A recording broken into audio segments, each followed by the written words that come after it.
29 November 2009 స్వరాష్ట్ర కళ సాకారానికి పునాది వేసిన రోజుగా తెలంగాణ చరిత్రలో నిలిచిపోయే ఒక శుభదినం. 3 కోట్ల తెలంగాణ ప్రజలు ముక్తకంఠంతో ఆనాడు మా తెలంగాణ మాకు కావాలి అని కేసీఆర్ సచ్చుడో తెలంగాణ వచ్చుడో అని తెగువను ప్రదర్శించిన నాయకుడికి అండగా నిలబడి దేశ రాజకీయ వ్యవస్థనే కాశ్మీర్ నుంచి కన్యాకుమారి దాకా కదిలించిన ఒక సందర్భం దీక్షా దివస్. అందరినీ మెప్పించి ఒప్పించి దేశ రాజకీయ వ్యవస్థను, రాష్ట్రంలో ఉండే రాజకీయ వ్యవస్థను కులాలకు మతాలకు అతీతంగా అందరినీ కూడా కలిపిన ఒక సందర్భం దీక్షా దివస్. నాటి సమైక్య రాష్ట్రంలో అప్పుడున్న కాంగ్రెస్ పరిపాలనలో తెలంగాణలోని ప్రతి వర్గం, ప్రతి మనిషి బతుకు ఛిద్రమైపోయిన పరిస్థితి. మళ్ళీ ఈరోజు ఆ పరిస్థితులు తిరిగి కనబడతా ఉన్నాయి. అదే నిర్బంధం, అదే అణిచివేత, అవే దుర్భర పరిస్థితులు, అవే ఆందోళనకరమైన నేపథ్యం మళ్ళీ ఒకసారి కాంగ్రెస్ ప్రభుత్వం రాగానే కనబడతా ఉన్నది. నాడు ఢిల్లీ మెడలు వంచి తెలంగాణ సాధించిన కేసీఆర్ గారి స్ఫూర్తితో నేడు మళ్ళీ ఒక్కసారి 2 ఢిల్లీ పార్టీల మెడలు కూడా వంచక తప్పని పరిస్థితి తెలంగాణలోని ప్రతి పౌరుడికి కూడా ఉన్నది. కాంగ్రెస్కు అధికారం ఇస్తే తిరిగి తెలంగాణలో బతుకు అంధకారమయమైపోయిన పరిస్థితి అనే మాట ఈరోజు ఒక వర్గం కాదు, గ్రామీణ ప్రాంతాల్లోని రైతులను మొదలు పెడితే, పట్టణ ప్రాంతాల్లో ఉండే ఆటో సోదరుల నుంచి మొదలు పెడితే, హైదరాబాద్లో ఉండే నిర్మాణ రంగంలో ఉండే కూలీల దాకా ఇవాళ అట్టడుగు స్థాయి నుంచి సంపన్న వర్గాల దాకా ప్రతి ఒక్కరు కూడా ఇవాళ బాధపడుతున్న రోజు కాంగ్రెస్ ప్రభుత్వంలో తెలంగాణలో కనబడుతూ ఉంది.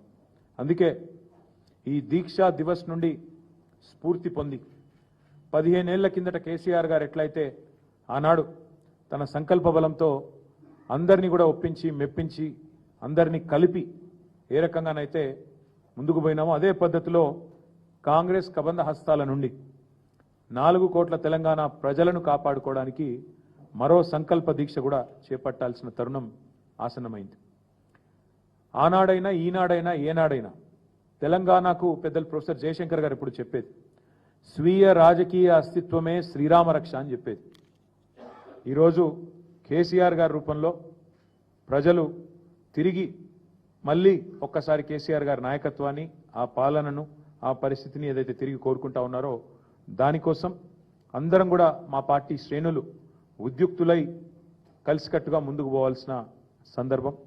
29 నవంబర్ మా అన్ని జిల్లా పార్టీ కార్యాలయాల్లో పెద్ద ఎత్తున దీక్షా దివస్ కార్యక్రమాన్ని నిర్వహించబోతా ఉన్నాం. 33 జిల్లా కేంద్రాలు అంతటా కూడా ఈ కార్యక్రమాన్ని ఘనంగా నిర్వహించాలని చెప్పి నిన్న కొంతమంది సీనియర్ నాయకులందరం కూడా సమావేశమైనాం. కేసీఆర్ గారి నాయకత్వం ఉద్యమంలో కానీ అదేవిధంగా పరిపాలనలో కానీ ఏదైతే ఒక చెరగని ముద్ర వేసిందో దాన్ని మళ్ళీ గుర్తు చేసుకుంటూ అక్కడి నుంచి స్ఫూర్తి పొంది మళ్ళొక్కసారి 2 జాతీయ పార్టీలకు బుద్ధి చెప్పే విధంగా కదం తొక్కుతాం. 29 నవంబర్ నాడు దీక్షా దివస్తో తెలంగాణ వ్యాప్తంగా మా పార్టీ శ్రేణులు ఎక్కడికక్కడ కదం తొక్కాలని చెప్పి కూడా విజ్ఞప్తి చేస్తూ ఈ కార్యక్రమానికి అన్ని జిల్లాలకు కూడా సీనియర్ నాయకులను ఇన్ఛార్జీలుగా నియమిస్తూ ఉన్నాం. ఎమ్మెల్సీలు ఉన్నారు, మాజీ ఎంపీలు ఉన్నారు, కొంతమంది ప్రస్తుత ఎంపీలు, సీనియర్ నాయకులు ఎవరెవరైతే ఉన్నారో వారందరి లిస్టు కూడా మీకు అందజేస్తాం. వారందరినీ ఇన్ఛార్జీలుగా నియమిస్తూ ఉన్నాం. వారు 26 తారీఖు నాడు ప్రతి జిల్లాలో కూడా జిల్లా ముఖ్య నాయకులు, కార్యకర్తలతో అన్ని జిల్లాల్లో కూడా సమావేశాలు నిర్వహించడం జరుగుతుంది. 29 కార్యక్రమానికి దీక్షా దివస్కి సన్నాహక సమావేశం 26 నాడు ప్రతి జిల్లాలో కూడా జరుగుతుంది. దాని తదనంతరం 27, 28 కార్యక్రమాలు కూడా చేసుకొని 29 నాడు దీక్షా దివస్ని ఘనంగా నిర్వహించబోతా ఉన్నాం.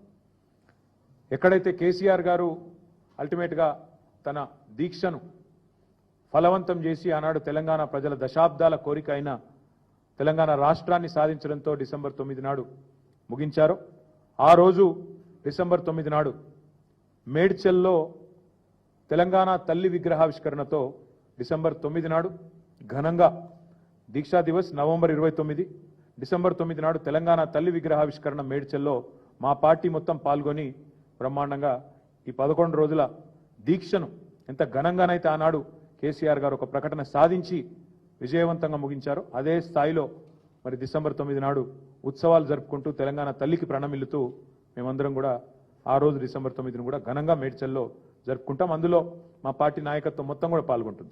ఎమ్మెల్యేలు, ఎమ్మెల్సీలు, ఎంపీలు అందరూ కూడా మేము మేడ్చల్లో ఆ రోజు తెలంగాణ తల్లికి నివాళులర్పించి కేసీఆర్ గారి దీక్ష ఫలవంతమైన రోజును యాద్ చేసుకుంటాం. ఈ ఇన్ఛార్జీలుగా ఎవరెవరినైతే నియమించినామో పెద్దలు చాలామంది ఉన్నారు. 33 జిల్లాలకు 33 మందిని నియమించుకున్నాం. అవన్నీ కూడా మీకు వెంటనే ఇప్పుడు మీకు వాట్సాప్లో అదర్వైజ్ రిలీజ్ చేయడం జరుగుతుంది.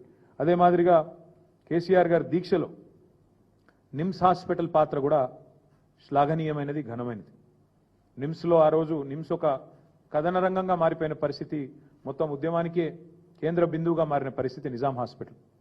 కాబట్టి నిమ్స్ ఏదైతే ఉన్నదో అక్కడ పెద్ద ఎత్తున నవంబర్ 29 నాడు కార్యక్రమాలు కూడా చేస్తాం. అన్నదానం, అదేవిధంగా అక్కడ ఉండే రోగులు వారికి వచ్చే అటెండెంట్స్ కోసం కూడా ఏర్పాట్లు కూడా పార్టీ నుంచే చేస్తూ ఉన్నాం. ఈ దీక్షా దివస్ అదేవిధంగా డిసెంబర్ 9 నాడు తెలంగాణ తల్లి విగ్రహావిష్కరణ మేడ్చల్ 2 కార్యక్రమాలు కూడా విజయవంతం చేయాల్సిందిగా మా గులాబీ కుటుంబ సభ్యులందరికీ పేరు పేరున మా సీనియర్ నాయకత్వం మొత్తానికి పిలుపునిస్తూ 26 నాడు జిల్లాలలో సన్నాహక సమావేశాలు, హైదరాబాద్ సమావేశం ఇక్కడే తెలంగాణ భవన్లో జరుగుతుంది. మా అందరూ కూడా నాయకులందరం కూడా పాల్గొంటాం. అదే మాదిరిగా ప్రతి జిల్లాలో కూడా జరుగుతుంది. 29 నాడు ఘనంగా దీక్షా దివస్ని నిర్వహిస్తాం. మీడియా కూడా దయచేసి ఆనాటి జ్ఞాపకాలు మీ దగ్గర కూడా చాలా ఉంటాయి. 15 ఏళ్ల కిందట, ఎందుకంటే మీరు చాలామంది బీట్ రిపోర్టర్స్ ఉండే ఆనాడు కవర్ చేసిన వాళ్ళు కూడా ఉన్నారు. మీరు కూడా తప్పకుండా ఆనాటి ఉద్యమ స్ఫూర్తి, ఉద్యమ జ్ఞాపకాలను మళ్ళొక్కసారి ప్రజల దృష్టికి తీసుకొచ్చే విధంగా సహకరించాలని చెప్పి కూడా కోరుతూ మీ అందరికి కూడా ధన్యవాదాలు. నమస్కారం. లేదు బ్రదర్, ఇదంతా కూడా పార్టీగా, ఎందుకంటే కేసీఆర్ గారి దీక్ష నుంచే కదా, కేసీఆర్ కదిలిన తర్వాతనే కదా మొత్తం తెలంగాణ సమాజం కదిలింది, మొత్తం తెలంగాణ రాజకీయ వ్యవస్థ, భారత రాజకీయ వ్యవస్థ కదిలింది. కాబట్టి సారు పాల్గొన్నారు. మేము పార్టీగా మేము సారుకు ధన్యవాదాలు చెప్తూ అదేవిధంగా ఓవరాల్గా తెలంగాణ సమాజం మొత్తం కూడా కలిపి వాళ్ళని మోటివేట్ చేసే విధంగా ముందుకు పోతాం.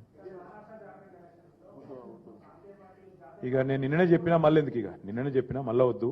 మేము ఈరోజు ప్యూర్లీ మా నాయకుడు కేసీఆర్ గారు తెలంగాణ సమాజాన్ని ఐక్యం చేసిన ఒక సందర్భాన్ని గుర్తు చేసుకుంటూ ఉద్యమ స్ఫూర్తిని మళ్ళొక్కసారి తిరిగి ప్రజల్లో రగిలించే విధంగా ఈ దుర్మార్గ కాంగ్రెస్ ప్రభుత్వానికి, కేంద్రంలో ఉండే బీజేపీ ప్రభుత్వానికి వ్యతిరేకంగా తప్పకుండా తెలంగాణ సమాజం మళ్ళీ 2 జాతీయ పార్టీలకు బుద్ధి చెప్పే విధంగా ఒక సంకల్పాన్ని తీసుకోవాలన్న ఉద్దేశంతో ఈ కార్యక్రమాన్ని చేపడుతున్నాం. ఈ రోజు ఇంతవరకే పరిమితం అవుదాం. ఎందుకంటే ఇక మళ్ళీ మీరు ఏం మాట్లాడినా మళ్ళీ మీరు వేరే తీసుకోబోతారు, మీకు తెలుసు, నాకు తెలుసు. Thank you. ఇక మీరు నేనేమంటున్నా ఇంకేం అనుకోలేదు, మీరు చెప్పారు కాబట్టి బాగుంది సూచన, అది కూడా ప్లాన్ చేస్తాం. Thank you.